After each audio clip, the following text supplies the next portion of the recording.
चेत गोविंद आराधिए होवे आनंद कना संत जना मिल पाइए रसना नाम पना। ਵਾਹਿਗੁਰੂ ਜੀ ਕਾ ਖਾਲਸਾ ਵਾਹਿਗੁਰੂ ਜੀ ਕੀ ਫਤਿਹ। ਮੈਂ ਨੀਲਮਕੋ ਟੀਵੀ 84 ਦੇ ਸਾਰੇ ਦਰਸ਼ਕਾਂ ਤੇ ਸਰੋਤਿਆਂ ਦਾ ਹਾਰਦਿਕ ਸਵਾਗਤ ਕਰਦੀ ਹਾਂ ਪ੍ਰੋਗਰਾਮ ਸੱਚੋ ਸੱਚ ਵਿੱਚ, ਜਿਹੜੇ ਇਸ ਪ੍ਰੋਗਰਾਮ ਨਾਲ ਦੇਸ਼ਾਂ ਵਿਦੇਸ਼ਾਂ ਤੋਂ ਜੁੜ ਚੁੱਕੇ ਨੇ ਅਤੇ ਨਾਲ ਹੀ ਸਿੱਖਾਂ ਦਾ ਜੋ ਨਵਾਂ ਵਰਾ ਨਵਾਂ ਸਾਲ ਨਾਨਕਸ਼ਾਹੀ ਕੈਲੰਡਰ ਅਨੁਸਾਰ 551 ਦੇ ਅਸੀਂ ਸਭ ਆਪਣੇ ਸਿੱਖ ਕੌਮ ਨੂੰ ਮੁਬਾਰਕਬਾਦ ਦਿੰਦੇ ਹਾਂ ਅਤੇ ਧੰਨ ਧੰਨ ਸਾਹਿਬ ਸ੍ਰੀ ਗੁਰੂ ਹਰਿਰਾਏ ਸਾਹਿਬ ਜੀ ਦੇ ਗੁਰਗੱਦੀ ਦਿਵਸ ਦੀਆਂ ਵੀ ਤੁਹਾਨੂੰ ਲੱਖ ਲੱਖ ਮੁਬਾਰਕਾਂ ਦਿੰਦੇ ਹਾਂ। ਰੋਜ਼ਾਨਾ ਦੀ ਤਰ੍ਹਾਂ ਸਟੂਡੀਓ ਵਿੱਚ ਮੇਰੇ ਨਾਲ ਡਾਕਟਰ ਅਮਰਜੀਤ ਸਿੰਘ ਜੀ ਸ਼ਾਮਲ ਨੇ। ਆਉਣਾ ਮਿਲ ਕੇ ਅੱਜ ਦੇ ਅਹਿਮ ਇਸ਼ੂਜ਼ ਉੱਪਰ ਗੱਲਬਾਤ ਕਰਦੇ ਹਾਂ। ਜੀ ਡਾਕਟਰ ਸਾਹਿਬ, ਵਾਹਿਗੁਰੂ ਜੀ ਕਾ ਖਾਲਸਾ ਵਾਹਿਗੁਰੂ ਜੀ ਕੀ ਫਤਿਹ। ਜੀ ਡਾਕਟਰ ਸਾਹਿਬ, ਤੁਹਾਨੂੰ ਨਵੇਂ ਵਰੇ ਦੀਆਂ ਬਹੁਤ ਬਹੁਤ ਮੁਬਾਰਕਾਂ ਐਂਡ ਜੀ ਆਇਆਂ ਨੂੰ। ਬਹੁਤ ਮਿਹਰਬਾਨੀ ਜੀ ਡਾਕਟਰ ਸਾਹਿਬ, ਅੱਜ 14 ਮਾਰਚ 2019 ਪਹਿਲੀ ਚੇਤ ਨਾਨਕਸ਼ਾਹੀ ਸੰਮਤ 551 ਦਾ ਦਿਨ ਹੈ ਤੇ ਡਾਕਟਰ ਸਾਹਿਬ, ਪ੍ਰੋਗਰਾਮ ਸ਼ੁਰੂ ਕਰਨ ਤੋਂ ਪਹਿਲਾਂ ਅਸੀਂ ਆਪਣੇ ਦਰਸ਼ਕਾਂ ਤੇ ਸਰੋਤਿਆਂ ਨੂੰ ਦੱਸੀਏ ਵੀਅਰਸ, ਜੇ ਤੁਸੀਂ ਹੱਕ ਸੱਚ ਇਨਸਾਫ ਤੇ ਪੈਰਾ ਦਿੰਦਾ ਇੱਕੋ ਇੱਕ ਚੈਨਲ ਟੀਵੀ 84 ਨੂੰ ਦੇਖਣਾ ਚਾਹੁੰਦੇ ਹੋ ਤਾਂ ਤੁਸੀਂ ਦੇਖ ਸਕਦੇ ਹੋ ਸਪੈਕਟਰਮ ਕੇਬਲ, ਆਰਸੀਨ cable, Bell fiber in cable, Bell 5 cable in Canada ਵਿੱਚ ਤੁਸੀਂ ਇਸ ਨੂੰ ਦੇਖ ਸਕਦੇ ਹੋ। ਔਰ ਵੀਅਰਸ, ਜੇ ਤੁਸੀਂ ਟੀਵੀ 84 ਨਾਲ ਜਾਂ ਪ੍ਰੋਗਰਾਮ ਸੱਚੋ ਸੱਚ ਨਾਲ ਫੇਸਬੁੱਕ ਰਾਹੀਂ ਜੁੜੇ ਹੋ ਤਾਂ ਇਸ ਨੂੰ ਵੱਧ ਤੋਂ ਵੱਧ ਲਾਈਕ ਕਰੋ ਤੇ ਸ਼ੇਅਰ ਕਰੋ ਅਤੇ ਨਾਲ ਹੀ YouTube ਤੇ ਸਬਸਕ੍ਰਾਈਬ ਵੀ ਕਰੋ। Thank you so much. So keep watching TV 84। ਜੀ ਡਾਕਟਰ ਸਾਹਿਬ, ਪਹਿਲੇ ਇਸ਼ੂ ਬਾਰੇ ਅਸੀਂ ਤੁਹਾਡੇ ਵਿਚਾਰ ਜਾਣਨੇ ਚਾਹਾਂਗੇ, ਕੀ ਕਹਿਣਾ ਚਾਹੋਗੇ? ਦੇਖੋ, ਸਭ ਤੋਂ ਪਹਿਲਾਂ ਤਾਂ ਜਿਵੇਂ ਤੁਸੀਂ ਪ੍ਰੋਗਰਾਮ ਦੀ ਸ਼ੁਰੂਆਤ ਮੁਬਾਰਕ ਨਾਲ ਕੀਤੀ ਹੈ ਜੀ, ਅੱਜ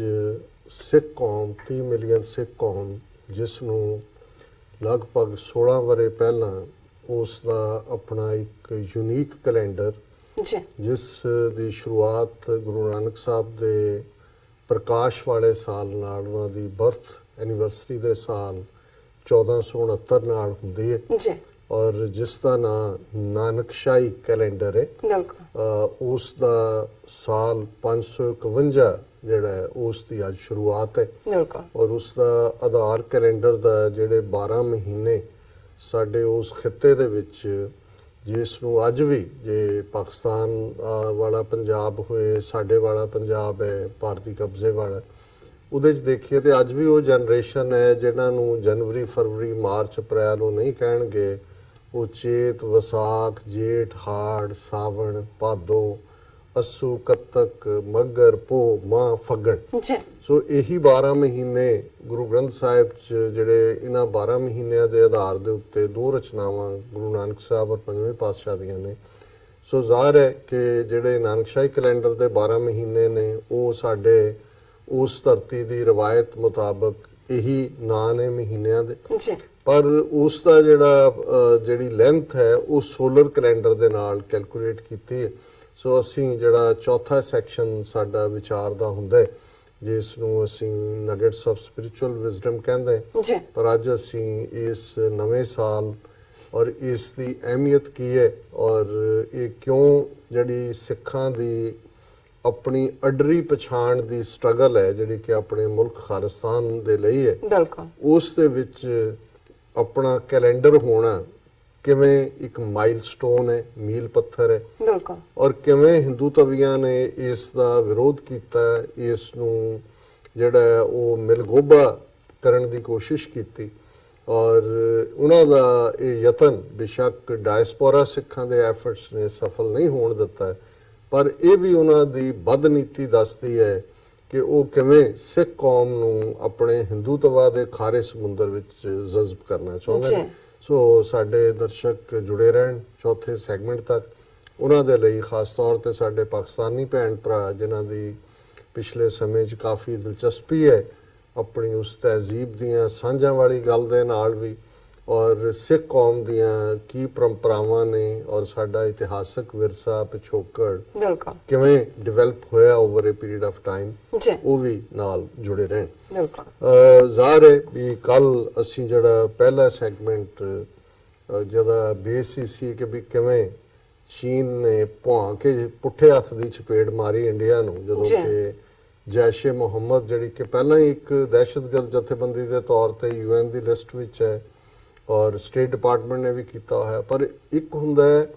ਕਿਸੇ ਗੱਲ ਨੂੰ ਹਿਊਮਿਲੇਟ ਕਰਨਾ, ਕਿਸੇ ਗੱਲ ਲਈ ਕਿਸੇ ਨੂੰ ਹਿਊਮਿਲੇਟ ਕਰਨਾ, ਬਾਰ-ਬਾਰ ਕਰਨਾ। ਸੋ ਪਿਛਲੇ 10 ਸਾਲ 'ਚ ਇਹ ਚੌਥਾ ਐਫਰਟ ਸੀ ਭਾਰਤ ਦਾ ਜਿਹਦੇ 'ਚ ਉਹਨਾਂ ਨੇ ਫਰਾਂਸ, ਇੰਗਲੈਂਡ ਔਰ ਅਮਰੀਕਾ ਨੂੰ ਅੱਗੇ ਕਰਕੇ ਜਿਹੜਾ ਹੈ ਉਸ ਜਥੇਬੰਦੀ ਦੇ ਜਿਹੜਾ ਬਾਨੀ ਹੈ, ਫਾਊਂਡਰ ਹੈ, ਉਹਨੂੰ ਗਲੋਬਲ ਟੈਰਰਿਸਟ ਡਿਕਲੇਅਰ ਕਰਾਉਣ ਦੀ ਲਾਈਨ 3 ਵਾਰੀ ਪਹਿਲਾਂ ਚੀਨ ਨੇ ਵੀਟੋ ਕੀਤੀ ਸੀ। ਔਰ ਕੱਲ ਜਦੋਂ ਦੁਪਹਿਰੇ 3 ਵਜੇ ਉਹ ਡੈਡਲਾਈਨ ਮੁੱਕ ਰਹੀ ਸੀ, ਜਦੋਂ ਕਿ 10 ਦਿਨ ਵਰਕਿੰਗ ਡੇਜ਼ ਦੀ ਡੈਡਲਾਈਨ ਕਿ ਆਬਜੈਕਸ਼ਨ ਚਾਈਨਾ ਨੇ ਟੈਕਨੀਕਲ ਆਬਜੈਕਸ਼ਨ ਲਾ ਕੇ ਇਸ ਨੂੰ ਵੀਟੋ ਕੀਤਾ, ਕਿਉਂਕਿ ਉਦੋਂ ਪਾਕਿਸਤਾਨ ਦੇ ਵਿੱਚ ਆਲਰੇਡੀ ਪਾਸਟ ਮਿਡਨਾਈਟ ਸੀ। ਸੋ ਬਹੁਤ ਸਾਰੇ ਜਿਹੜੇ ਉਹਨਾਂ ਦੇ ਟਾਕ ਸ਼ੋਜ਼ ਜਾਂ ਡਿਸਕਸ਼ਨਸ ਹੁੰਦੀਆਂ ਨੇ ਉਹ ਤਾਂ ਅਗਲੀ ਸਵੇਰ ਹੀ ਹੋਣੀਆਂ ਸੀ ਜੀ। ਸੋ ਅਸੀਂ ਇਹ ਸਾਰੇ ਇਸ਼ੂ ਨੂੰ ਹਿਸਟੋਰੀਕਲ ਕੰਟੈਕਸਟ ਦੇ ਵਿੱਚ ਵੀ ਔਰ ਇਸ ਦੀ ਪੋਲੀਟੀਕਲੀ ਇਹ ਕਿੰਨੀ ਵੱਡੀ ਜਿਹੜੀ ਹੈ ਡਿਪਲੋਮੈਟਿਕ ਸਕਸੈਸ ਹੈ ਪਾਕਿਸਤਾਨ ਦੀ, ਔਰ ਮੋਦੀ ਕਿਆਂ ਦੇ ਲਈ ਕਿੰਨੀ ਵੱਡੀ ਇਹ ਮਿਲਟਰੀ ਹਾਰ ਜਿਹੜੀ ਹੈ ਉਹ ਸਾਊਥ ਏਸ਼ੀਆ ਦੇ ਅਸਮਾਨਾਂ ਤੇ ਹੋਈ, ਔਰ ਜ਼ਮੀਨੀ ਹਾਰ ਜਦੋਂ ਉਹਨਾਂ ਨੇ ਝੂਠ ਬੋਲਿਆ ਬਾਲਾਕੋਟ ਦਾ ਉਹ ਮੀਡੀਆ ਦੀ ਦੁਨੀਆ 'ਚ ਹੋਈ, ਔਰ ਇਹ ਡਿਪਲੋਮੈਟਿਕ ਹਾਰ ਜਿਹੜੀ ਹੈ ਇਹ ਸ਼ਰੇ ਬਾਜ਼ਾਰ ਹੋਈ ਦੁਨੀਆ ਦੀ ਇੰਟਰਨੈਸ਼ਨਲ ਕਮਿਊਨਿਟੀ ਦੀ ਕਚਹਿਰੀ 'ਚ। ਅਦਰਵਾਈਜ਼ ਇਸ ਮਾਮਲੇ 'ਚ ਦੂਸਰੇ ਪਾਸੇ ਗੱਲ ਜਾਂਦੀ ਤੇ ਫਿਰ ਮੋਦੀ ਨੂੰ ਜਿਤਾਉਣ ਦੇ ਲਈ ਹਿੰਦੂ ਤਵੀਆਂ ਨੇ ਇਸ ਨੂੰ ਬਹੁਤ ਵੱਡੀ ਪ੍ਰਾਪਤੀ ਬਣਾ ਕੇ ਦੱਸਣਾ ਸੀ। ਸੋ ਸਾਡੇ ਸੈਗਮੈਂਟ ਨੂੰ ਸਾਡੇ ਪਾਕਿਸਤਾਨੀ ਭੈਣਾਂ ਭਰਾਵਾਂ ਵੱਲੋਂ ਖਾਸ ਤੌਰ ਤੇ ਬਹੁਤ ਪਸੰਦ ਕੀਤਾ ਗਿਆ। ਸੈਂਕੜਿਆਂ ਦੀ ਗਿਣਤੀ 'ਚ ਮੈਸੇजेस ਨੇ, ਸੋ ਮੈਂ ਸਾਰਿਆਂ ਦਾ ਜਵਾਬ ਤਾਂ ਨਹੀਂ ਦੇ ਸਕਦਾ, ਪਰ ਜਿਸ ਮੁਹੱਬਤ ਦਾ ਤੁਸੀਂ ਇਜ਼ਹਾਰ ਕਰਦੇ ਹੋ, ਜਿੰਨਾ ਮਾਣ ਔਰ ਪਿਆਰ ਦਿੰਦੇ ਹੋ, ਤੇ ਮੈਨੂੰ ਅਲਾਮਾ ਇਕਬਾਲ ਦੀ ਇਹ ਗੱਲ ਉਹਨਾਂ ਦੀ ਯਾਦ ਆ ਜਾਂਦੀ ਹੈ ਕਿ ਮੁਸਲਮਾਨ ਕੋ ਸਲੀਕਾ ਹੈ ਦਿਲ ਨਵਾਜ਼ੀ ਕਾ।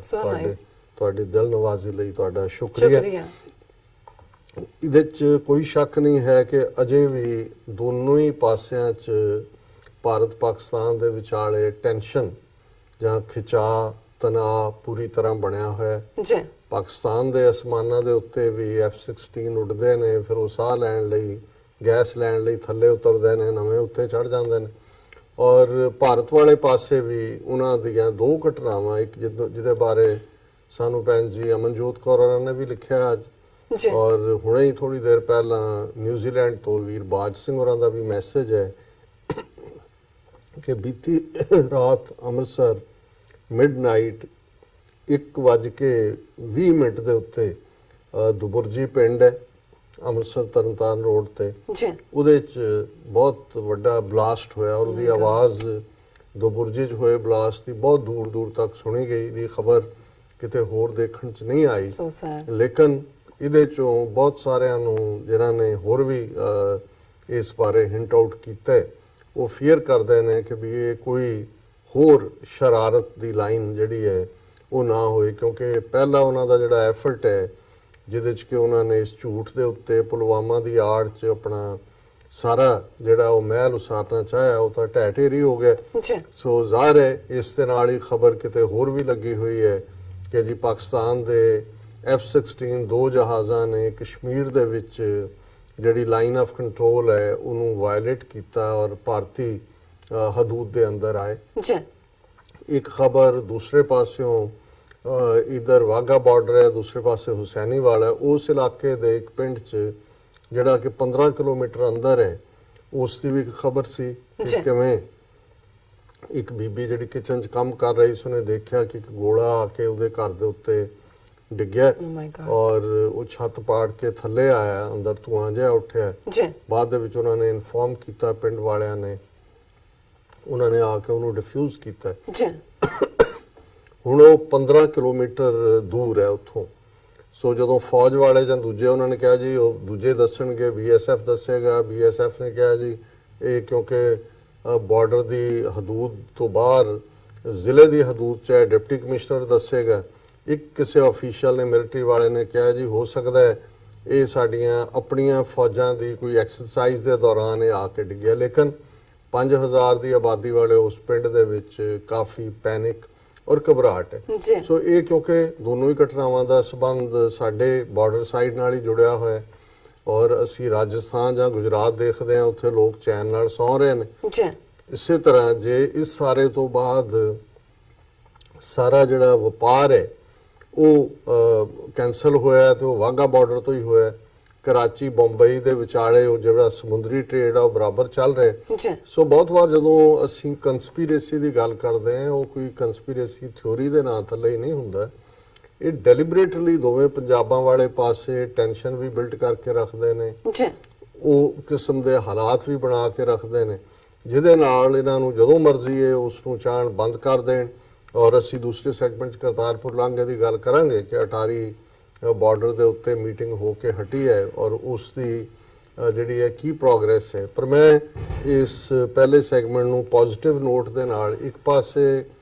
ਭਾਰਤ ਨੇ ਜਿਹੜਾ ਕਿ ਹੁਣ ਜ਼ਾਹਰ ਹੈ ਕਿ ਵਾਰ ਮੌਂਗਰਿੰਗ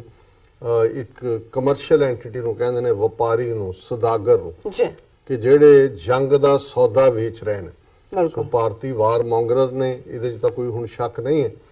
ਦੂਸਰੇ ਪਾਸੇ ਪਾਕਿਸਤਾਨ ਦੀ ਕੋਸ਼ਿਸ਼ ਹੈ ਕਿ ਇਸ ਸਾਰੀ ਸਿਚੁਏਸ਼ਨ ਨੂੰ ਜਿਹੜਾ ਡੀ-ਐਸਕੇਲੇਟ ਕੀਤਾ ਜਾਏ ਉਹਨਾਂ ਨੇ ਦੁਨੀਆ ਦੀਆਂ ਜਿਹੜੀਆਂ ਪ੍ਰਮੁੱਖ ਤਾਕਤਾਂ ਨੇ ਉਹਨਾਂ ਨੂੰ ਵੀ ਕਿਹਾ ਕਿ ਭਾਈ ਇਹਨਾਂ ਨੂੰ ਸਮਝਾਓ ਨਹੀਂ ਤਾਂ ਫਿਰ ਸਭ ਦੀ ਬਰਬਾਦੀ ਹੋਏਗੀ ਬਿਲਕੁਲ ਉਹਨਾਂ ਨੇ ਜਿਵੇਂ ਜਿਹੜਾ ਉਹ 3 ਦਿਨ ਤੋਂ ਵੀ ਘੱਟ ਦੇ ਵਕਫੇ ਦੇ ਵਿੱਚ ਅਭਿਨੰਦਨ ਨੂੰ ਵਾਪਸ ਕੀਤਾ ਜੀ ਔਰ ਇਹਦੇ ਬਾਵਜੂਦ ਕਿ ਭਾਰਤ ਵੱਲੋਂ ਪ੍ਰੋਵੋਕੇਸ਼ਨ ਦੀਆਂ ਕਾਰਵਾਈਆਂ ਜਾਰੀ ਸਨ ਉਹਨਾਂ ਨੇ ਈਵਨ ਹਾਲਾਂ ਦਿੱਲੀ ਜਿਹੜੀ ਕਰਤਾਰਪੁਰ ਲਾਂਘੇ ਨਾਲ ਸੰਬੰਧਿਤ ਮੀਟਿੰਗ ਹੋਣੀ ਸੀ ਲਾਸਟ ਆਵਰ ਉਹਨਾਂ ਨੇ ਕੈਂਸਲ ਕਰਕੇ ਉਸ ਨੂੰ ਅਟਾਰੀ ਲੈ ਆਂਦਾ ਜੀ ਪਾਕਿਸਤਾਨ ਦੇ ਕੋਲ ਸੀ ਮੌਕਾ ਕਹਿੰਦਾ ਵੀ ਨਹੀਂ ਤਾਂ ਤੁਸੀਂ ਖਸਮਾਂ ਨੂੰ ਖਾਓ ਬਿਲਕੁਲ ਫਿਰ ਪਾਕਿਸਤਾਨ ਦੇ ਜਰਨਲਿਸਟਾਂ ਨੇ ਜਿਹੜੇ ਵੀਜ਼ੇ ਦੀ ਮੰਗ ਕੀਤੀ ਔਰ ਇੰਡੀਆ ਨੇ ਡਿਨਾਈ ਕਰ ਦਿੱਤਾ ਜਦੋਂ ਸੰਗੇ ਬੁਨਿਆਦ ਕਰਤਾਰਪੁਰ ਸਾਹਿਬ ਦਾ ਰੱਖਿਆ ਹੈ ਇਮਰਾਨ ਖਾਨ ਸਾਹਿਬ ਨੇ 30 ਭਾਰਤ ਦੇ ਪ੍ਰੋਮਿਨੈਂਟ ਜਰਨਲਿਸਟ ਜਿਹੜੇ ਨੇ ਉਸ ਦੇ ਵਿੱਚ ਸ਼ਾਮਲ ਹੋਏ ਸਨ ਜੀ ਲੇਕਿਨ ਇੱਕ ਪਾਸੇ ਇਹ ਸਾਰਾ ਚੱਲ ਰਿਹਾ ਹੈ ਪਾਕਿਸਤਾਨ ਦੀ ਲੀਡਰਸ਼ਿਪ ਬੜੇ ਮੈਂ ਸਮਝਦਾ ਹਾਂ ਵੀ ਸਟੇਟਸਮੈਨ ਲਾਈਕ ਸਟਾਫ ਵਾਂਗ ਜਿਹੜਾ ਉਹ ਬਿਹੇਵ ਕਰ ਰਹੇ ਨੇ ਬਿਲਕੁਲ ਉੱਥੇ ਅੱਜ ਇੱਕ ਹੋਰ ਪ੍ਰਾਈਮ ਮਿਨਿਸਟਰ ਇਮਰਾਨ ਖਾਨ ਨੇ ਇੱਕ ਕਦਮ ਵਧਾਇਆ ਇਹ ਦੱਸਣ ਲਈ ਕਿ ਜਦੋਂ ਨਵੇਂ ਪਾਕਿਸਤਾਨ ਦੀ ਗੱਲ ਕਰਦੇ ਨੇ ਜਿਹਨੂੰ ਨਇਆ ਪਾਕਿਸਤਾਨ ਕਹਿੰਦੇ ਨੇ ਨਿਊ ਪਾਕਿਸਤਾਨ ਸੋ ਹੀ ਮੀਨਸ ਬਿਜ਼ਨਸ ਬਿਲਕੁਲ ਸੋ ਕੱਲਾ ਇਹ ਤਾਂ ਅੰਗਰੇਜ਼ੀ ਦੀ ਟਰਮ ਹੈ ਟੂ ਮੀਨ ਬਿਜ਼ਨਸ ਬਟ ਉਹਨਾਂ ਦਾ ਇਹ ਯਤਨ ਹੈ ਕਿ ਇਸ ਕਿਸਮ ਦਾ ਸਿਕਿਉਰ ਮਾਹੌਲ ਹੋਏ ਜਿਹਦੇ ਚ ਸੱਚਮੁੱਚ ਬਿਜ਼ਨਸ ਆਏ ਜੀ ਉਹ ਕੰਮ ਵੀ ਬਿਜ਼ਨਸਮੈਨ ਵਾਂਗ ਜਿਹੜਾ ਉਹ ਕਰਨਾ ਚਾਹੁੰਦੇ ਨੇ ਤਾਂ ਕਿ ਉਸ ਚੋਂ ਜਿਹਨੇ ਆਣਾ ਹੈ ਜਿਹੜੇ ਇਨਵੈਸਟਰ ਨੇ ਆਣਾ ਹੈ ਉਹਨੂੰ ਵੀ ਲੱਗੇ ਵੀ ਉਹ ਪੈਸੇ ਬਣਾਏਗਾ ਫਿਰ ਜਿਵੇਂ ਉਹਨਾਂ ਦਾ ਖਾਬ ਰਿਲੀਜੀਅਸ ਟੂਰਿਜ਼ਮ ਦਾ ਹੈ ਜਿਸ ਦੇ ਵਿੱਚ ਜਿਵੇਂ ਕਰਤਾਰਪੁਰ ਸਾਹਿਬ ਦਾ ਲਾਂਘਾ ਸਿੱਖਾਂ ਦੀਆਂ ਭਾਵਨਾਵਾਂ ਦੀ ਵੀ ਕਦਰਦਾਨੀ ਸੀ ਪਰ ਲੰਬੇ ਵਕਤ ਲਈ ਜਿਵੇਂ ਪਾਕਿਸਤਾਨ ਦੇ ਵਿੱਚ ਦੂਸਰੀਆਂ ਵੀ ਜਿਹੜੀਆਂ ਸਿੱਖ ਵਿਰਸੇ ਨਾਲ ਸੰਬੰਧਿਤ ਚੀਜ਼ਾਂ ਨੇ ਉਹਨਾਂ ਦੀ ਸਾਂਭ ਸੰਭਾਲ ਰੈਨੋਵੇਸ਼ਨ ਦੀ ਗੱਲ ਫਿਰ ਉਹਨਾਂ ਵੱਲੋਂ ਈਵਨ ਜਿਹੜਾ ਬੁੱਧਿਜ਼ਮ ਦੀ ਜਿੱਥੇ ਕਿ 40 ਫੁੱਟ ਦਾ ਸਲੀਪਿੰਗ ਬੁੱਧਾ ਮਿਲਿਆ ਉਹਨੂੰ ਡਿਵੈਲਪ ਕਰਨ ਦੀ ਗੱਲ ਮੋਹਨਜੋਦਾੜੋ ਔਰ ਦੂਸਰਿਆਂ ਨੂੰ ਔਰ ਇਸ ਦੇ ਨਾਲ ਈਵਨ ਹਿੰਦੂਆਂ ਨੂੰ ਵੀ ਉਹਨਾਂ ਨੇ ਜਿਹੜਾ ਇਹ ਉਹਨਾਂ ਦਾ ਕਟਾਕਸ਼ ਰਾਜ ਦੀ ਗੱਲ ਲੇਕਿਨ ਇਹ ਗੱਲ ਕਰਨ ਤੋਂ ਪਹਿਲਾਂ ਕਿਉਂਕਿ ਜੋ ਮੈਂ ਹੁਣੇ ਕਿਹਾ ਸਾਰਾ ਉਹਨਾਂ ਦੀ ਅੱਜ ਦੀ ਸਪੀਚ ਦਾ ਹਿੱਸਾ ਹੈ ਜਿਹੜੀ ਕਿ ਉਹਨਾਂ ਨੇ ਇਸਲਾਮਾਬਾਦ ਦੇ ਵਿੱਚ ਜਿੱਥੇ ਕਿ ਉਹਨਾਂ ਨੇ ਇੱਕ ਵੀਜ਼ਾ ਪੋਰਟਲ ਜਿਹੜਾ ਲਾਂਚ ਕੀਤਾ ਔਰ ਉਹਦਾ ਬੇਸ ਹੈ ਕਿ ਵੀ ਪਾਕਿਸਤਾਨ ਜਿਹਨੇ ਇਹ ਫੈਸਿਲਿਟੀ 175 ਦੇਸ਼ਾਂ ਦੇ ਸਿਟੀਜ਼ਨਸ ਨੂੰ ਦਿੱਤੀ ਹੈ ਕਿ ਉਹ ਜਿਹੜੇ ਨੇ ਆਨਲਾਈਨ ਵੀਜ਼ਾ ਅਪਲਾਈ ਕਰ ਸਕਦੇ ਨੇ ਔਰ ਉਹਦੇ ਲਈ ਜਿਹੜਾ ਉਹਨਾਂ ਨੂੰ ਉਹਦੇ ਤੇ ਉਹ ਫੀ ਵਗੈਰਾ ਵੀ ਦੇ ਸਕਦੇ ਨੇ ਉਹਨਾਂ ਨੂੰ ਉਹਦੀ ਇੰਟੀਮੇਸ਼ਨ ਵੀ ਜਿਹੜੀ ਹੈ ਘਰ ਬੈਠੇ ਆ ਜਾਏਗੀ ਔਰ ਇਹ ਉਹਨਾਂ ਨੂੰ ਐਮਬੈਸੀ ਜਾਣ ਦੀ ਜਾਂ ਕੌਂਸੂਲੇਟ ਜਾਣ ਦੀ ਲੋੜ ਨਹੀਂ ਹੋਏਗੀ ਫਿਰ ਇਹ ਜਿਹੜਾ ਇਸ ਦੇ ਨਾਲ ਉਹਨਾਂ ਨੇ ਇਸ ਗੱਲ ਨੂੰ ਵੀ ਯਕੀਨੀ ਬਣਾਉਣ ਦੀ ਕੋਸ਼ਿਸ਼ ਕੀਤੀ ਹੈ ਵੀ ਜਿਨ੍ਹਾਂ ਬਾਰੇ ਉਹਨਾਂ ਨੇ ਆਲਰੇਡੀ ਕਿਹਾ ਹੈ ਕਿ ਵੀਜ਼ਾ ਔਨ ਅਰਾਈਵਲ ਲਾਈਨ ਹੋਏ ਔਰ ਇਹ ਜਿਹੜਾ 175 ਦੇਸ਼ਾਂ ਦੇ ਲਈ ਇਸ ਪੋਰਟਲ ਦੀ ਸ਼ੁਰੂਆਤ ਹੈ ਉਸ ਦੇ ਵਿੱਚ ਜਿਨ੍ਹਾਂ ਦੇਸ਼ਾਂ ਨੂੰ ਉਹਨਾਂ ਨੇ ਇਮੀਡੀਏਟ 5 ਦੇਸ਼ ਜਿਨ੍ਹਾਂ ਦੇ ਵਿੱਚ ਟਰਕੀ ਚਾਈਨਾ UAE ਔਰ ਇੰਗਲੈਂਡ ਔਰ ਇੱਕ ਦੇਸ਼ ਹੋਰ ਹੈ ਉਹਦੀ ਇਮੀਡੀਏਟਲੀ ਸ਼ੁਰੂ ਕੀਤਾ ਵੀਜ਼ਾ ਪੋਰਟਲ ਔਰ ਉਹਨਾਂ ਨੇ ਕਿਹਾ ਕਿ ਵੀ ਹੁਣ ਈਵਨ ਕਿ ਪਾਕਿਸਤਾਨ ਬਿਲਕੁਲ ਸੇਫ ਹੈ ਸਿਕਿਉਰ ਹੈ ਅਸੀਂ ਕੌਨਫੀਡੈਂਟ ਹੈ ਉਹਨਾਂ ਨੇ ਕਿਹਾ ਜੀ ਹੁਣ ਜਿਹੜੇ ਈਵਨ ਸੁਪਰ ਲੀਗ ਦੇ ਮੈਚ ਨੇ ਉਹ ਅਸੀਂ ਦੁਬਈ ਜਾ ਕੇ ਨਹੀਂ ਕਰਾਂਗੇ ਕਿ ਖਾਲੀ ਗਰਾਊਂਡ 'ਚ ਜਿੱਥੇ ਕੋਈ ਨਹੀਂ ਹੈ ਉੱਥੇ ਅਸੀਂ ਖੇਡ ਰਹੇ ਹਾਂ ਉਹ ਪਾਕਿਸਤਾਨ ਦੇ ਵਿੱਚ ਹੋਣਗੇ ਔਰ ਇਸ ਸਾਰੇ ਨੂੰ ਉਹਨਾਂ ਨੇ ਇੱਕ ਬਿਗ ਸਟੈਪ ਕਿਹਾ ਔਰ ਉਹਦੇ ਚ ਉਹਨਾਂ ਨੇ ਜ਼ਾਹਰ ਹੈ ਇੰਟੀਰੀਅਰ ਮਿਨਿਸਟਰੀ, ਫੋਰਨ ਮਿਨਿਸਟਰੀ, ਇਹਨਾਂ ਸਾਰਿਆਂ ਨੇ ਉਸ ਦੇ ਉੱਤੇ ਮਿਹਨਤ ਕੀਤੀ ਹੈ। ਉਹਨਾਂ ਨੂੰ ਵਧਾਈ ਵੀ ਦਿੱਤੀ ਹੈ ਔਰ ਆਪਣੀ ਸਪੀਚ ਉਹਨਾਂ ਨੇ ਇੱਕ ਚੀਨ ਦੇ ਬੜੇ ਮਸ਼ਹੂਰ ਅਖਾਣ ਨੂੰ ਕੋਟ ਕੀਤਾ ਹੈ ਕਿ to take a 1000 mile journey you have to take the first step, ਕਿ ਜੇ ਤੁਸੀਂ 1000 ਮੀਲ ਦਾ ਸਫ਼ਰ ਸ਼ੁਰੂ ਕਰਨਾ ਹੈ ਤੇ ਘੱਟੋ ਘੱਟ ਇੱਕ ਕਦਮ ਤਾਂ ਲਓ, ਫਿਰ ਹੀ ਤੁਸੀਂ ਉਸ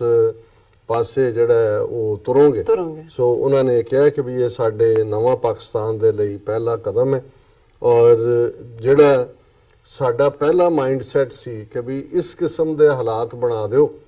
ਕਿ ਕਿਸੇ ਨੂੰ ਵੀਜ਼ਾ ਦਿਓ ਹੀ ਨਾ, ਜੇ ਦੇਣਾ ਹੈ ਤਾਂ ਇੰਨਾ ਔਖਾ ਕਰਕੇ ਦਿਓ ਕਿ ਉਹ ਵੀਜ਼ਾ ਲੈ ਕੇ ਵੀ ਰੱਖੇ, ਵੀ ਵੀਜ਼ਾ ਲੈਣ 'ਚ ਇੰਨੀ ਔਖ ਹੈ ਉੱਥੇ ਜਾ ਕੇ ਕੀ ਹਾਲ। ਉਹਨਾਂ ਨੇ ਇਹ ਮਾਈਂਡਸੈਟ ਸੀ ਤੇ ਫਿਰ ਕਹਿੰਦੇ ਸੀ ਵੀ ਇੰਨਾ ਔਖਾ ਕਰ ਦਿੰਦੇ ਸੀ ਔਰ ਉਸ ਤੋਂ ਬਾਅਦ ਜੋ ਹਾਲਾਤ ਸੀ ਉੱਥੇ ਉਹ ਵੀ ਕਹਿੰਦੇ ਸੀ ਵੀ ਚੰਗਾ ਹੀ ਹੋਏ ਵੀ ਨਾ ਹੀ ਆਏ, ਕਿ ਵੀ ਸਿਕਿਉਰਿਟੀ ਇਸ਼ੂ ਔਰ ਦੂਸਰੇ ਤੀਸਰੇ। ਔਰ ਉਹਦੇ 'ਚ ਜਿਹੜੀ ਇੱਕ ਗੱਲ ਮੈਨੂੰ ਥੋੜੀ ਜਿਹੀ ਹੋ ਸਕਦਾ ਮੇਰੀ ਅੰਡਰਸਟੈਂਡਿੰਗ 'ਚ ਫਰਕ ਹੋਏ, ਇਹ ਠੀਕ ਹੈ ਵੀ ਤੁਸੀਂ ਜਿਹੜਾ ਅੱਜ current at the helm of affairs ਹੁੰਦਾ ਹੈ ਉਹ ਆਪਣੇ ਆਪ ਨੂੰ ਥੋੜਾ ਬ੍ਰਾਈਟ ਜਾਂ ਯੂਨੀਕ ਸ਼ੋ ਕਰਨ ਦੇ ਲਈ ਜਿਹੜੇ ਪਿਛਲੇ ਬੀਤੇ ਹੁੰਦੇ ਨੇ ਉਹਨਾਂ 'ਚ ਨੁਕਸ ਕੱਢਦੇ, ਕੁਛ ਉਹਦੇ 'ਚ ਜੈਨੂਇਨ ਵੀ ਨੁਕਸ ਹੁੰਦੇ ਨੇ। ਹੁਣ ਜਿਵੇਂ ਮੋਦੀ ਦੀ ਸਰਕਾਰ ਜੋ ਉਹਨਾਂ ਨੂੰ ਲੱਗਦਾ ਕਹਿੰਦੇ 70 ਸਾਲ 'ਚ ਕਾਂਗਰਸ ਨੇ ਇਹ ਕੀਤਾ ਔਰ ਨਹਿਰੂ ਨੂੰ ਟਾਰਗੇਟ ਕੀਤਾ, ਦੂਜਿਆਂ ਨੂੰ ਕੀਤਾ, ਹਾਲਾਂਕਿ ਜਦੋਂ 70 ਸਾਲ ਕਹਿੰਦਾ ਹੈ ਉਹਨੂੰ ਇਹ ਭੁੱਲ ਜਾਂਦਾ ਕਿ 70 ਸਾਲ 'ਚ 5 ਸਾਲ ਉਸ ਤੋਂ ਪਹਿਲਾਂ ਵੀ ਤੁਹਾਡੀ ਪਾਰਟੀ ਦੀ ਸਰਕਾਰ ਸੀ, ਇੱਕ ਵਾਰ ਵਾਜਪਾਈ ਦੀ, ਇੱਕ ਵਾਰੀ 13 ਮਹੀਨੇ ਤੁਹਾਡੀ ਪਾਰਟੀ ਦੀ ਸਰਕਾਰ ਸੀ, ਇੱਕ ਵਾਰੀ 1 ਮਹੀਨਾ ਤੁਹਾਡੀ ਜਿਹੜੀ ਹੈ ਪਾਰਟੀ ਦੀ ਸਰਕਾਰ ਸੀ 13 ਦਿਨ, ਔਰ ਤੁਸੀਂ ਜਿਹੜੀ ਵੀਪੀ ਸਿੰਘ ਦੀ ਸਰਕਾਰ ਸੀ ਉਹਦੇ 'ਚ ਵੀ ਤੁਹਾਡਾ ਫੋਰਨ ਮਿਨਿਸਟਰ ਸੀ, ਘੱਟੋ ਘੱਟ ਉਹ ਸਾਲ ਤਾਂ ਕੱਢ ਲਓ, ਪਰ ਜਦੋਂ ਤੁਸੀਂ ਬਲੇਮ ਹੀ ਕਰਨਾ ਫਿਰ ਕਰੀ ਜਾਓ। ਸੋ ਮੈਂ ਸਮਝਦਾ ਹਾਂ ਵੀ ਪਾਕਿਸਤਾਨ ਦੇ ਵਿੱਚ ਹਮੇਸ਼ਾ ਇਹ ਡਿਬੇਟ ਤਾਂ ਰਹਿੰਦੀ ਹੈ ਕਿ ਵੀ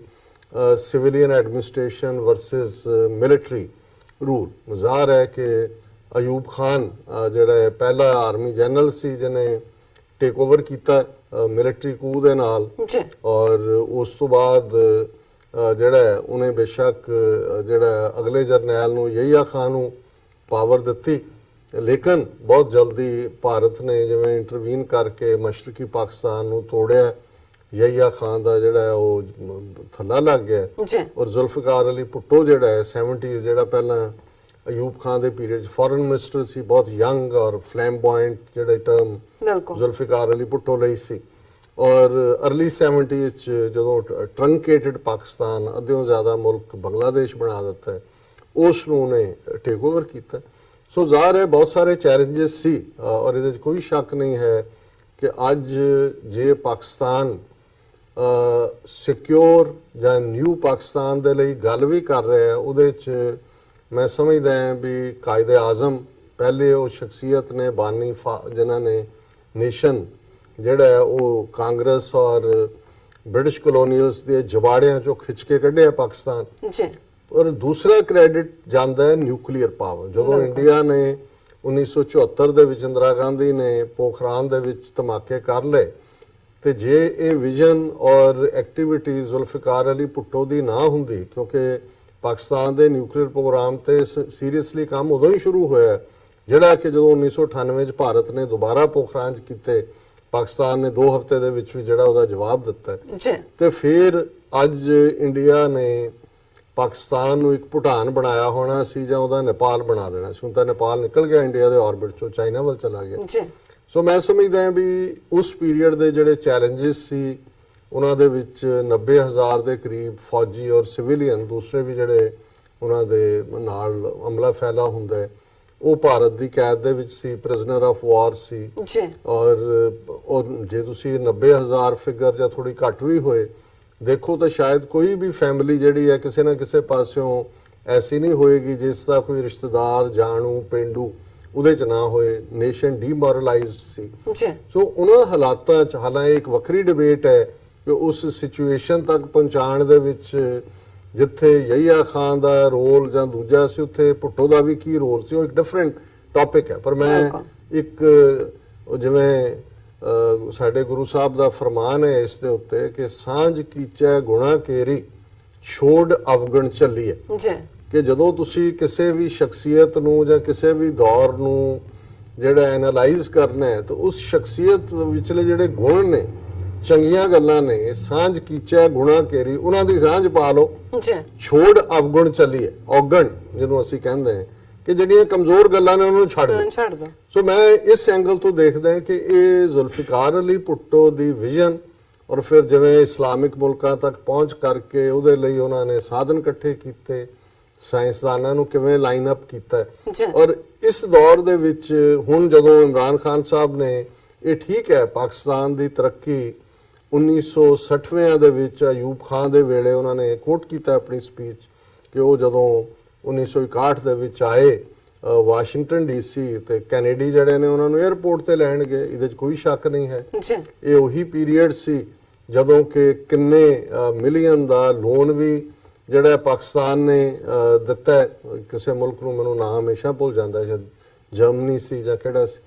ਪਾਕਿਸਤਾਨ ਸਾਊਥ ਪੋਜੀਸ਼ਨ। ਪਰ ਇਸ ਸਾਰੇ 'ਚ ਤੁਸੀਂ ਦੇਖੋ ਵੀ 60s ਤੋਂ 70s ਤੱਕ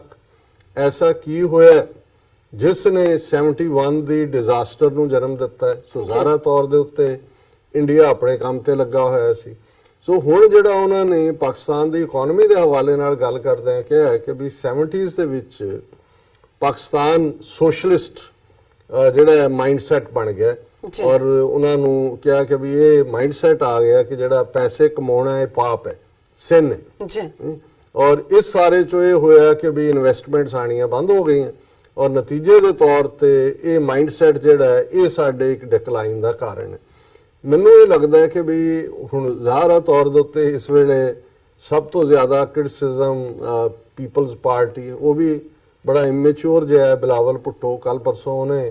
ਉਹ ਪ੍ਰੈਸ ਕਾਨਫਰੰਸ ਕੇ ਕਾਹਦੇ ਚੋਂ ਜਿਵੇਂ ਬੋਲ ਰਿਹਾ ਹੈ ਔਰ ਪਾਕਿਸਤਾਨ ਨੂੰ ਬਲੇਮ ਕਰ ਰਿਹਾ ਹੈ ਕਿ ਜੀ ਇਹ ਜਿਹੜੀਆਂ ਬਲੈਕ ਲਿਸਟਡ ਆਰਗੇਨਾਈਜੇਸ਼ਨਾਂ ਨੇ ਇਹਨਾਂ ਨੂੰ ਕਿਹਨੇ ਸਪੋਰਟ ਕੀਤਾ ਹੈ, 3 ਮਿਨਿਸਟਰ ਨੇ ਇਮਰਾਨ ਖਾਨ ਦੀ ਕੈਬਨਿਟ। ਮੈਂ ਸਮਝਦਾ ਜਦੋਂ ਤੁਹਾਡਾ ਮੁਲਕ, ਤੁਹਾਡੀ ਹੋਂਦ, ਤੁਹਾਡਾ ਸਭ ਕੁਝ ਦਾਅ ਤੇ ਲੱਗਾ ਹੋਏ ਉਦੋਂ ਤੁਸੀਂ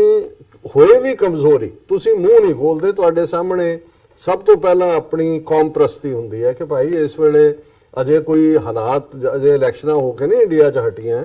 ਅਜੇ ਉਹ ਜਿਹੜੇ ਜੰਗ ਦੇ ਬੱਦਲ ਨੇ ਉਹ ਉਹਨਾਂ ਨੇ ਬਰਾਬਰ ਉਸ ਦੇ ਉੱਤੇ ਰੱਖੇ ਹੋਏ ਨੇ, ਉਸ ਹੋਰਾਈਜ਼ਨ ਦੇ ਉੱਤੇ। ਸੋ ਮੈਂ ਸਮਝਦਾ ਵੀ ਇਹ ਇੱਕ ਇਮੈਚੁਰ ਪਾਰਟ ਹੈ। ਔਰ ਜਦੋਂ ਅਸੀਂ ਇਸ ਦੇ ਨਾਨੇ ਦੀ ਗੱਲ ਕਰਦੇ ਹਾਂ,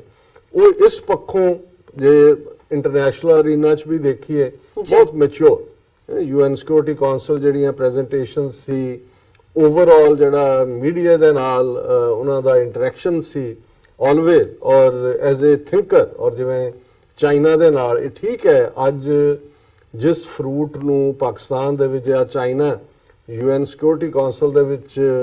ਖਲੋਤਾ ਹੈ ਪਾਕਿਸਤਾਨ ਦੇ ਨਾਲ, ਇਹ ਉਹਨੇ ਪ੍ਰੂਵ ਕਰ ਦਿੱਤਾ ਹੈ ਕਿ friend in need is a friend indeed. ਬੇਸ਼ੱਕ ਇਹ ਸਾਂਝਾ 1948-49 ਤੋਂ 47 ਦੇ ਦੌਰ 'ਚ ਕਾਇਦੇ ਆਜ਼ਮ ਦੀ ਹਦਾਇਤ ਮੁਤਾਬਕ ਹੀ ਸਨ ਚੀਨ ਨਾਲ ਜੋ ਰਹੇ, ਪਰ ਮੈਂ ਸਮਝਦਾ ਹੈ ਵੀ ਇਸ ਨੂੰ ਫਰਮ ਫੁਟਿੰਗ ਦੇ ਕਰਨ 'ਚ ਭੁੱਟੋ ਦਾ ਬਹੁਤ ਵੱਡਾ ਰੋਲ ਹੈ। ਠੀਕ ਹੈ ਉਹਨੇ ਮਾਓ ਕੈਪ ਪਾਈ ਸੀ, ਪਰ ਉਹ ਵੀ ਇੱਕ ਰੀਜ਼ਨ ਸੀ ਕਿ ਕਨਵਿਕਸ਼ਨ ਵੀ ਸੀ ਕਿਤੇ ਨਾ ਕਿਤੇ, ਆਮ ਲੋਕਾਂ ਦੀ ਫਰੋਨੀਅਤ ਵੀ ਸੀ ਆਪਣੇ ਕਿਸਮ ਦੀ, ਉਹ ਨਵਾਬੀ ਵੀ ਸੀ ਜੂਨਾਗੜ੍ਹ ਦੀ। ਲੇਕਿਨ ਇਹਦੇ ਨਾਲ ਨਾਲ ਚੀਨ ਦਾ ਮਾਓਸੇ ਤੁੰਗ, ਚੋਇਨ ਲਾਈ, ਉਹਨਾਂ ਦਾ ਟਰਸਟ, ਜਿਹਦੇ ਚੋਂ ਮਿਡਨਾਈਟ ਡਿਸਕਸ਼ਨ ਜਦੋਂ ਨਕਸ਼ਾ ਵਿਛਾਇਆ ਕਿ ਵੀ ਲੈਂਡ ਲਿੰਕ ਕਿਵੇਂ ਹੋਏ ਚਾਈਨਾ ਪਾਕਿਸਤਾਨ ਦਾ। ਬੇਸ਼ੱਕ ਇੱਕ ਪਾਸੇ ਕਿਹਾ ਜਾਂਦਾ ਵੀ ਕਸ਼ਮੀਰ ਦਾ ਇੰਨਾ ਹਿੱਸਾ ਪਾਕਿਸਤਾਨ ਨੂੰ ਦਿੱਤਾ, ਜੇ ਅੱਜ ਜਿਹਨੂੰ ਨਵੇਂ ਪਾਕਿਸਤਾਨ 'ਚ ਅਸੀਂ hop China Pakistan economical corridor ਦੇਖਦੇ ਹਾਂ, ਸੋ ਇਹਦੀਆਂ ਫਾਊਂਡੇਸ਼ਨਸ ਵੀ ਫਿਰ ਉਸ ਦੌਰ ਦੇ ਵਿੱਚ ਲੇ ਕੀਤੀਆਂ ਹੋਈਆਂ ਨੇ ਜਦੋਂ ਇਹ ਕੋਰਾਕਰਮ ਰੋਡ, ਹਿਸਟੋਰੀਕਲ ਸਿਲਕ ਰੋਡ ਤੇ ਨਾਲ ਜਿਹੜੀ ਹੈ ਉਸ ਗੱਲ ਨੂੰ ਖੜਾ ਕੀਤਾ ਜਾਂਦਾ ਹੈ। ਔਰ ਉਹ ਟਰਸਟ ਲੈਵਲ ਸੀ, ਔਰ ਇਹਦੇ 'ਚ ਕੋਈ ਸ਼ੱਕ ਨਹੀਂ ਹੈ ਕਿ ਭੁੱਟੋ ਦੀ ਸ਼ਖਸੀਅਤ ਆਪਣੇ ਤੌਰ ਤੇ, ਔਰ ਮੈਂ ਇਵਨ ਹੈਨਰੀ ਕਿਸਿੰਜਰ ਜਿਸ ਦੇ ਮੈਮੋਇਰ 'ਚ ਮੈਨੂੰ ਮੈਂ ਐਗਜ਼ੈਕਟ ਕੋਟ ਕਰ ਸਕਦਾ ਹਾਂ, ਤੇ ਉਹਨੇ ਜਿਨ੍ਹਾਂ ਕੁਝ ਸ਼ਖਸੀਅਤਾਂ ਦਾ ਨਾਂ ਦਿੱਤਾ ਹੈ ਜਿਨ੍ਹਾਂ ਨੇ ਉਹਨੂੰ ਇੰਪ੍ਰੈਸ ਕੀਤਾ, ਉਹਨਾਂ ਦੇ ਵਿੱਚ ਭੁੱਟੋ ਦਾ ਨਾਮ ਵੀ ਹੈ। ਸੋ ਮੈਂ ਸਮਝਦਾ ਵੀ ਹੁਣ ਕਿਉਂਕਿ ਇਸ ਵੇਲੇ ਬੜੀ ਇਮੈਚੁਰ ਕਿਸਮ ਦੀ ਪੀਪਲਜ਼ ਪਾਰਟੀ ਦੀ ਲੀਡਰਸ਼ਿਪ ਜਿਹੜੀ ਇਹ ਗੱਲਾਂ ਕਰ ਰਹੀ ਹੈ, ਇਹ ਵੀ ਹੋਏਗਾ। ਸੋ ਕਈ ਵਾਰ ਜਿਵੇਂ ਉਹਨਾਂ ਨੇ ਕਿਹਾ ਜੀ ਕਿ 70ਵਿਆਂ 'ਚ ਜਿਹੜਾ ਸੋਸ਼ਲਿਸਟ ਮਾਈਂਡਸ ਹੈ, ਮੈਂ ਸਮਝਦਾ ਨਹੀਂ, ਮਿਲਟਰੀ ਰੂਲ ਚੋਂ ਕੱਢ ਕੇ ਲੋਕਾਂ ਨੂੰ ਵੋਟ ਦਾ ਹੱਕ ਦਿਵਾਉਣ 'ਚ ਵੀ ਉਸ ਦੌਰ ਦਾ ਰੋਲ ਹੈ, ਉਹੀ ਵੋਟਾਂ ਦੇ ਹੱਕ ਨੇ। ਅਲਟੀਮੇਟਲੀ ਇਮਰਾਨ ਖਾਨ ਸਾਹਿਬ ਨੇ ਜਦੋਂ ਪਹਿਲਾਂ ਇਲੈਕਸ਼ਨਾਂ 'ਚ ਇਹ ਸ਼ੁਰੂਆਤ ਕੀਤੀ ਸਿਰਫ ਆਪਣੀ ਸੀਟ ਜਿੱਤੇ ਸੀ। ਜੇ ਅੱਜ ਜਿਹੜਾ ਉਹ ਲੋਕਾਂ ਦਾ ਮੈਂਡੇਟ ਲੈ ਕੇ ਬਣੇ ਨੇ, ਇਹ ਵੀ ਉਸ ਦਾ ਪਾਰਟ ਹੈ। ਪਰ ਇਹਦੇ 'ਚ ਮੈਂ ਸਮਝਦਾ ਵੀ ਜਿਹੜਾ ਪਾਰਟ ਸ਼ਾਇਦ ਇਹ ਵੀ ਇੱਕ ਸਬੰਧਾਂ ਨੂੰ ਨਾਰਮਲਾਈਜ਼ ਕਰਨ ਦੇ ਐਂਗਲ ਤੋਂ ਇੰਡੀਆ ਦੇ ਨਾਲ ਉਹ ਗੱਲ ਨਹੀਂ ਕਹਿ ਰਹੇ ਹੋਣਗੇ, ਲੇਕਿਨ ਮੈਂ ਸਮਝਦਾ ਵੀ ਇਹ ਜਿਹੜਾ ਪਾਕਿਸਤਾਨ ਦਾ ਡਿਕਲਾਈਨ, ਡਾਊਨਫਾਲ ਇਕਨੋਮਿਕਲੀ ਵੀ, ਇਹ 70ਵੇਂ ਤੋਂ ਜਿਹੜੀ 60ਵੇਂ 'ਚ ਹੀ ਨੀਤੀ ਉਹਨਾਂ ਨੇ ਬੰਗਲਾਦੇਸ਼ ਦੇ ਹਵਾਲੇ ਨਾਲ ਬਣਾਈ, 70s ਦੇ ਵਿੱਚ ਫਿਰ ਜਿਹੜਾ ਉਹ ਪੂਰੀ ਤਰ੍ਹਾਂ ਇੰਡੀਆ ਦਾ ਉਹਦੇ 'ਚ ਕੀ ਰੋਲ ਰਿਹਾ। ਔਰ ਅਨਫੋਰਚੂਨੇਟਲੀ 1979 ਦੇ ਵਿੱਚ ਜਦੋਂ ਆਇਤੁੱਲਾ ਖਮੀਨੀ ਨੇ ਟੇਕ ਓਵਰ ਕੀਤਾ ਉੱਥੇ ਈਰਾਨ ਦੇ ਵਿੱਚ, ਕਿਉਂਕਿ ਉਦੋਂ ਕੋਈ ਪਾਕਿਸਤਾਨ ਦੀ ਟੈਨਸ਼ਨ ਈਰਾਨ ਦੇ ਨਾਲ ਵੀ ਨਹੀਂ ਸੀ। ਉਸ ਤੋਂ ਪਹਿਲੇ ਦੌਰ 'ਚ ਅਯੂਬ ਖਾਨ ਦੇ ਦੌਰ ਦੀ ਗੱਲ ਹੋ ਰਹੀ ਹੈ, ਰਾਦਰ ਕੁਝ ਹਾਲਤਾਂ ਜੀਵਨ ਭੁੱਟੋ ਦੇ ਇਨੀਸ਼ੀਅਲ ਸਾਲਾਂ 'ਚ ਵੀ ਨਹੀਂ ਸੀ। ਜਿਹੜੀ ਬਲੋਚਾਂ ਦੀ ਇੱਕ ਸਟਰਗਲ ਉਹਨਾਂ ਨੇ ਟੁਗੈਦਰ ਵੀ ਜਿਹੜੀ ਹੈ ਈਰਾਨ ਔਰ ਪਾਕਿਸਤਾਨ ਨੇ ਟੁਗੈਦਰ ਉਹਦੇ ਤੇ ਐਕਟ ਕੀਤਾ ਸੀ, ਔਰ ਉਹਦੇ 'ਚ ਬੇਸ਼ੱਕ ਬਰੂਟਲ ਤਰੀਕਾ ਸੀ, ਲੇਕਿਨ ਉਹ ਬਿਗਨਿੰਗ ਸੀ ਜਿਹਦੇ 'ਚ ਉਹਨਾਂ ਨੇ ਪੱਛਮੀ ਤਾਕਤਾਂ ਨੂੰ ਔਰ ਜਿਹੜੀ ਇੰਡੀਆ ਦੀ ਉਸ ਜ਼ਮਾਨੇ ਤੋਂ ਹੀ ਜਿਹੜੀ ਦਖਲਅੰਦਾਜ਼ੀ ਸੀ ਉਹਦਾ ਮੂੰਹ ਭੰਨਿਆ ਸੀ। ਸੋ ਜ਼ਾਹਰ ਤੌਰ ਦੇ ਉੱਤੇ ਪਾਕਿਸਤਾਨ ਦੀ ਬਦਬਖਤੀ ਜਾਂ ਬਦਕਿਸਮਤੀ ਸ਼ੁਰੂ ਹੁੰਦੀ ਹੈ ਜਦੋਂ ਪਾਕਿਸਤਾਨ ਜਿਹੜਾ ਉਹ 1979 ਚ ਜਦੋਂ ਸੋਵੀਅਤ ਯੂਨੀਅਨ ਟੇਕ ਓਵਰ ਕਰਦਾ ਅਫਗਾਨਿਸਤਾਨ ਨੂੰ,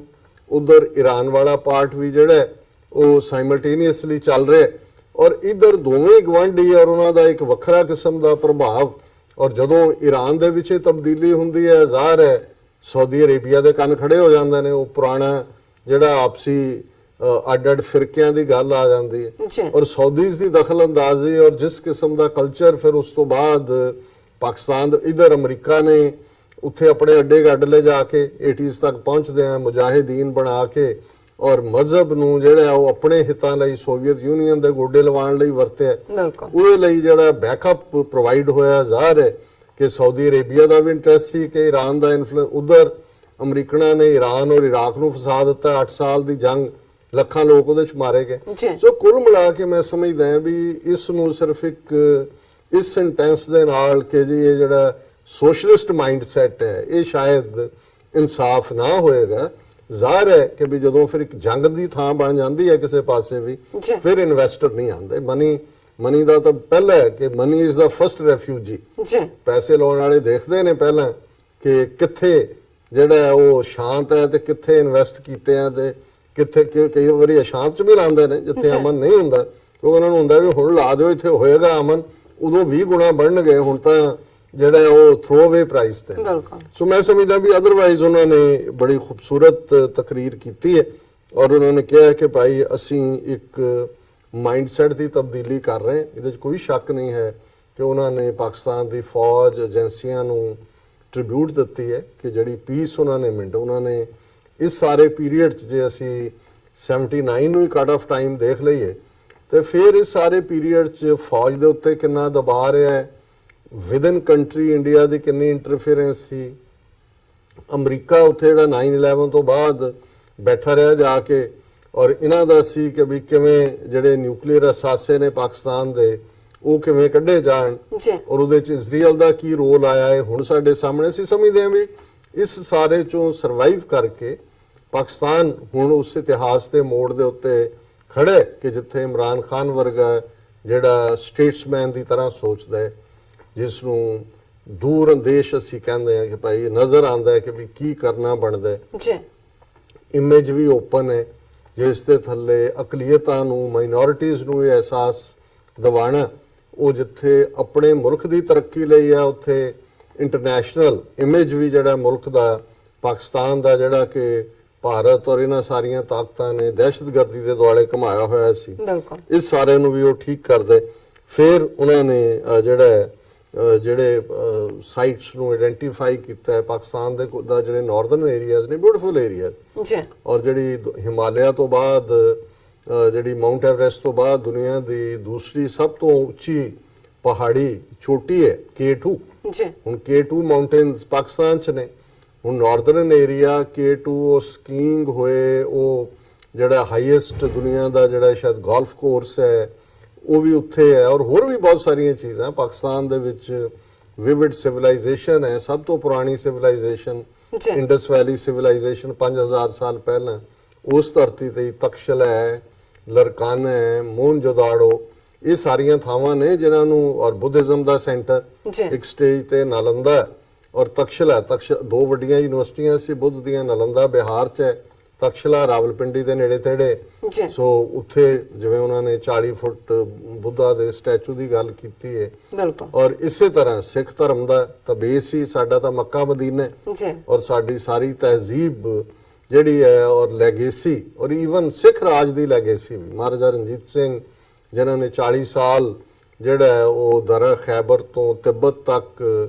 ਜਿਹੜਾ ਹੈ ਉਹ ਆਪਣਾ ਐਮਪਾਇਰ ਜਿਨ੍ਹਾਂ ਨੇ ਬਣਾਇਆ ਸੀ, ਉਸ ਤੋਂ ਬਾਅਦ ਵੀ ਰਣਜੀਤ ਸਿੰਘ ਦੀ ਮੌਤ ਤੋਂ 10 ਸਾਲ ਉਹ ਸਰਵਾਈਵ ਕੀਤਾ। 1849 ਚ ਅੰਗਰੇਜ਼ਾਂ ਨੇ ਉਹਨੂੰ ਐਨੈਕਸ ਕੀਤਾ। ਉਸ ਦਾ ਸਾਰਾ ਗੁਜਰਾਂਵਾਲੇ ਨਾਲ ਹੀ ਮਹਾਰਾਜਾ ਰਣਜੀਤ ਸਿੰਘ ਦਾ ਸਬੰਧ ਸੀ, ਗੁਜਰਾਂਵਾਲੇ ਨਾਲ ਹੀ ਹਰੀ ਸਿੰਘ ਨਲੂਏ ਦਾ ਸਬੰਧ ਸੀ। ਉਹਨਾਂ ਦਾ ਜਨਮ, ਹਵੇਲੀਆਂ, ਕਿਲੇ, ਉਹ ਸਾਰਾ ਮੁਕਾਮ, ਕਿਉਂਕਿ ਉਸ ਵੇਲੇ ਜਿਹੜਾ ਸਤਲੁਜ ਪਾਰ ਦੀਆਂ ਰਿਆਸਤਾਂ ਨੇ ਉਹ ਤਾਂ ਅੰਗਰੇਜ਼ਾਂ ਦੀ ਪ੍ਰੋਟੈਕਸ਼ਨ ਚਲੀਆਂ ਗਈਆਂ ਸੀ। ਸੋ ਜਿਹੜਾ ਵੱਡਾ ਹਿੱਸਾ ਜਿੱਥੇ ਸਾਡਾ ਵਿਰਸਾ ਹੈ ਉਹ ਅੱਜ ਵੀ ਜਿਹੜਾ ਪਾਕਿਸਤਾਨ ਦਾ ਹਿੱਸਾ ਹੈ। ਔਰ ਉਹਨਾਂ ਨੇ ਜਿਹੜਾ ਇਹ ਸਾਰੇ ਨੂੰ ਇਹ ਕਿਹਾ ਕਿ when people come here only then they will be able to see the potential for investment in Pakistan, ਜਿਹੜੀ ਕਿ ਇੱਕ ਬੜੀ ਪੋਜ਼ਿਟਿਵ ਉਹਨਾਂ ਨੇ ਸਾਈਨ ਦਿੱਤਾ ਹੈ। ਔਰ ਫਿਰ ਉਹਨਾਂ ਨੇ ਜਿਵੇਂ ਮੈਂ ਟੂਰਿਜ਼ਮ ਦੇ ਸਾਈਟਸ ਦੀ ਗੱਲ ਕਰ ਹੀ ਦਿੱਤੀ ਹੈ, ਉਹਨਾਂ ਨੇ ਵੇਰਵੇ ਨਾਲ ਈਵਨ ਕਟਾਸ਼ ਰਾਜ ਦਾ ਜ਼ਿਕਰ ਵੀ ਕੀਤਾ ਹੈ। ਫਿਰ ਸੂਫੀਜ਼ਮ ਦੀ ਗੱਲ ਕੀਤੀ ਹੈ ਕਿ ਪਾਕਿਸਤਾਨ 'ਚ ਸੂਫੀਜ਼ਮ ਔਰ ਮਿਊਜ਼ਿਕ, ਮੈਂ ਸਮਝਦਾ ਵੀ ਅੱਜ ਵੀ ਜਿਹੜੇ ਪਾਕਿਸਤਾਨ ਦੇ ਕੋਕ ਸਟੂਡੀਓ ਹੋਣ, ਉਹਨਾਂ ਦੇ ਮਿਊਜ਼ਿਕ ਜੇ ਬਾਹਰ ਆ ਕੇ ਉਹੀ ਜਿਹੜੇ ਨੇ ਰਾਹਤ ਫਤਿਹ ਅਲੀ ਖਾਨ ਔਰ ਦੂਸਰੇ ਅੱਜ ਔਰ ਪਹਿਲਾਂ ਨੁਸਰਤ ਫਤਿਹ ਅਲੀ ਖਾਨ, ਉਹਨਾਂ ਦਾ ਤੁਸੀਂ ਕਿਸੇ ਨੂੰ ਵੀ ਦੇਖ ਲਓ ਉਹਦੇ 'ਚ, ਔਰ ਜਿਹੜੀ ਸੂਫੀਜ਼ਮ ਔਰ ਇਹ ਜਿਹੜਾ ਮਿਊਜ਼ਿਕ ਦਾ ਟੈਲੈਂਟ ਹੈ, ਇਹਦੇ ਲਈ ਤਾਂ ਦੁਨੀਆ ਜਿਨ੍ਹਾਂ ਦੇ ਅੱਜ ਖਲਾ ਹੈ ਦੁਨੀਆ 'ਚ, ਇੱਕ ਵੈਕਿਊਮ ਹੈ, ਇੱਕ ਅੰਦਰ ਜਿਹੜੀ ਹੈ ਉਹ ਬੇਚੈਨੀ, ਔਰ ਮਿਊਜ਼ਿਕ ਔਰ ਜਿਹੜਾ ਸੂਫੀਜ਼ਮ ਹੈ ਉਹਨੂੰ ਬਹੁਤ ਵੱਡੀ ਅਟਰੈਕਸ਼ਨ ਹੈ ਬਾਹਰਲੇ ਮੁਲਕਾਂ 'ਚ ਕਿ ਵੀ ਇਹ ਇੱਕ ਅੱਡ ਤਰ੍ਹਾਂ ਦੇ ਨਾਲ ਇੱਕ ਇਸ਼ਕ ਦੀ ਗੱਲ, ਇਸ਼ਕ ਹਕੀਕੀ ਦੀ ਗੱਲ, ਰੱਬ ਨਾਲ ਮਿਲਣ ਦੀ ਗੱਲ, ਜਿਹੜੀ ਨਫ਼ਰਤ ਦੀਆਂ ਸਾਰੀਆਂ ਹੱਦਬੰਦੀਆਂ ਤੋਂ ਪਰੇ। ਫਿਰ ਉਹਨਾਂ ਨੇ ਹਿਸਟੋਰੀਕਲ ਸਿਟੀਜ਼ ਦੀ ਗੱਲ ਕਰਦੇ ਆ, ਪਿਸ਼ਾਵਰ ਦਾ ਜ਼ਿਕਰ ਕੀਤਾ ਕਿ ਵੀ 2500 ਸਾਲ ਪੁਰਾਣਾ ਦੁਨੀਆ ਦਾ ਸਭ ਤੋਂ ਲਿਵਿੰਗ ਸ਼ਹਿਰ। ਉਹਦੇ ਨਾਲ ਫਿਰ ਉਹਨਾਂ ਨੇ ਲਾਹੌਰ, ਮੁਲਤਾਨ ਔਰ ਮੋਹਨਜੋਦਾੜੋ ਦਾ ਮੈਂ ਪਹਿਲਾਂ ਜ਼ਿਕਰ ਕੀਤਾ। ਔਰ ਅਖੀਰ 'ਚ ਉਹਨਾਂ ਨੇ ਕਿਹਾ ਕਿ ਭਾਈ ਇਹ ਜਿਹੜੀ ਹੈ ਸਾਰੀ ਬਿਗਨਿੰਗ ਹੈ ਇਹ ਸਾਰੇ ਦੀ। ਔਰ ਜਿਹੜੀ ਚੰਗੀ ਗੱਲ ਸੀ ਉਹਨਾਂ ਨੇ ਫਿਰ ਵੀ ਕਿਹਾ ਕਿ ਬਈ ਬੇਸ਼ੱਕ ਇਸ ਵੇਲੇ ਸਾਡੇ ਰੌਕੀ ਟਾਈਮਸ ਨੇ, ਇੰਡੀਆ ਨਾਲ ਉਹਨਾਂ ਦੀਆਂ ਚੋਣਾਂ ਹੋਣੀਆਂ ਨੇ, ਪਰ ਇਸ ਲਈ ਉਹਨਾਂ ਨੇ ਸਪਰੈਡ ਆਫ ਹੇਟ ਹੈ spread of hate is used as a tool to gain political leverage. Pakistan will have better relations with its neighbors including India after the end of their elections. ਕਿ ਜਦੋਂ ਚੋਣਾਂ ਮੁੱਕੀਆਂ ਫਿਰ ਅਸੀਂ ਬਹੁਤ ਚੰਗੇ ਸੰਬੰਧ ਬਣਾਵਾਂਗੇ ਔਰ ਅਸੀਂ ਆਪਣੇ ਸਾਰੇ ਗੁਆਂਢੀਆਂ ਦੇ ਨਾਲ ਚੰਗੇ ਸੰਬੰਧ ਰੱਖਣਾ ਚਾਹੁੰਦੇ ਹਾਂ ਤਾਂ ਕਿ ਪ੍ਰੋਸਪਰਸ ਪਾਕਿਸਤਾਨ ਹੋਏ, ਗੋਡ ਵਿਲਿੰਗ ਇਨਸ਼ਾਅੱਲਾ। ਔਰ ਉਹਦੇ 'ਚ ਉਹਨਾਂ ਨੇ ਬਾਕੀ ਸਾਰੀ ਆਪਣੀ ਟੀਮ ਨੂੰ ਸ਼ੀਲਡਸ ਵੀ ਦਿੱਤੀਆਂ, foreign minister, interior secretary, foreign secretary, ਇਹਨਾਂ ਸਾਰਿਆਂ ਜਿਹੜੀਆਂ 5 ਕੰਟਰੀਜ਼ ਜਿਨ੍ਹਾਂ ਦੀ ਫੋਰਨ ਸਰਵਿਸ ਸ਼ੁਰੂ ਹੋਈ ਹੈ, Turkey, China, Malaysia, United Kingdom, United Arab Emirates. ਔਰ ਅਸੀਂ ਜਿਹੜਾ ਇਹ ਡੌਨ ਦੀ ਮੇਨ ਸਟੋਰੀ ਸੀ ਔਰ ਮੈਂ ਸਮਝਦਾ ਹਾਂ ਕਿ ਵੀ ਇਹ ਵੀ ਕੌਨਫੀਡੈਂਸ ਦਾ ਇਜ਼ਹਾਰ ਹੈ ਕਿ ਇੱਕ ਪਾਸੇ ਕਿਸ ਕਿਸਮ ਦਾ ਮਾਹੌਲ ਭਾਰਤ ਨੇ ਸਿਰਜਿਆ ਹੋਇਆ ਤੇ ਜੇ ਭਾਰਤ ਨਾਲ ਮੁਕਾਬਲਾ ਕਰੀਏ ਉਹਨੇ ਤਾਂ ਪਾਕਿਸਤਾਨ ਦੇ ਜਰਨਲਿਸਟਾਂ ਨੂੰ ਵੀਜ਼ਾ ਨਹੀਂ ਦਿੱਤਾ ਜਿਨ੍ਹਾਂ ਨੇ ਕਵਰ ਕਰਨਾ ਸੀ ਕਰਤਾਰਪੁਰ ਲਾਂਘੇ ਵਾਲੀ ਮੀਟਿੰਗ ਨੂੰ,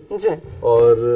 ਹਜ਼ਾਰਾਂ ਸਿੱਖ ਬਲੈਕ ਲਿਸਟ ਕੀਤੇ ਹੋਏ ਨੇ ਜਿਨ੍ਹਾਂ ਨੂੰ ਜਿਹੜਾ ਬਲੈਕ ਲਿਸਟ ਕਰਕੇ ਵੀਜ਼ਾ ਡਿਨਾਈ ਕੀਤਾ ਹੋਇਆ। ਸੋ ਮੈਂ ਸਮਝਦਾ ਇਸ ਲਈ ਇਹਨੂੰ ਮੈਂ ਕਿਹਾ ਵੀ secure Pakistan versus insecure India's visa policy. ਜੀ ਬਿਲਕੁਲ। ਔਰ ਸਾਹਿਬ ਤੁਹਾਡਾ ਬਹੁਤ ਬਹੁਤ ਸ਼ੁਕਰੀਆ। ਤੇ ਲੈਣੇ ਬ੍ਰੇਕ ਪੇਜ ਤੋਂ ਪਹਿਲਾਂ ਅਸੀਂ ਦਰਸ਼ਕਾਂ ਦੇ ਸਰੋਤਿਆਂ ਨੂੰ ਅਪੀਲ ਤੇ ਬੇਨਤੀ ਕਰਦੇ ਹਾਂ ਵਿਊਅਰਸ, ਜਿਸ ਤਰ੍ਹਾਂ ਕਿ ਤੁਸੀਂ ਜਾਣਦੇ ਹੋ ਕਿ ਟੀਵੀ 84 ਇੱਕ ਪੰਥਕ ਚੈਨਲ ਹੈ। ਟੀਵੀ 84 ਸਿੱਖਾਂ, ਕਸ਼ਮੀਰੀਆਂ ਅਤੇ ਭਾਰਤੀਆਂ ਨਾਰਥ ਈਸਟ ਸਟੇਟਾਂ ਦੇ ਲੋਕਾਂ ਦੇ ਸਵੈ-ਨਿਰਣੇ ਦੇ ਹੱਕਾਂ ਦਾ ਹਾਮੀ ਹੈ। ਅਸੀਂ ਚਾਹਾਂਗੇ ਕਿ ਤੁਸੀਂ ਟੀਵੀ 84 ਦੀ ਚੜ੍ਹਦੀ ਕਲਾ ਲਈ ਵੱਧ ਤੋਂ ਵੱਧ ਡੋਨੇਟ ਕਰੋ। ਡੋਨੇਟ ਕਰਨ ਲਈ ਸਾਡੀ ਵੈਬਸਾਈਟ tv84.tv ਤੇ ਜਾ ਕੇ ਪੇਪਲ ਦੀ ਵਰਤੋਂ ਕਰਕੇ ਵਨ ਟਾਈਮ ਡੋਨੇਟ ਕਰ ਸਕਦੇ ਹੋ, ਮੰਥਲੀ ਡੋਨੇਟ ਵੀ ਕਰ ਸਕਦੇ ਹੋ। ਤੁਸੀਂ TV 84 ਦੇ ਨਾਮ ਤੇ ਚੈੱਕ ਬਣਾ ਕੇ ਸਾਨੂੰ ਮੇਲ ਕਰ ਸਕਦੇ ਹੋ ਸਾਡੇ ਇਸ ਪਤੇ ਤੇ 36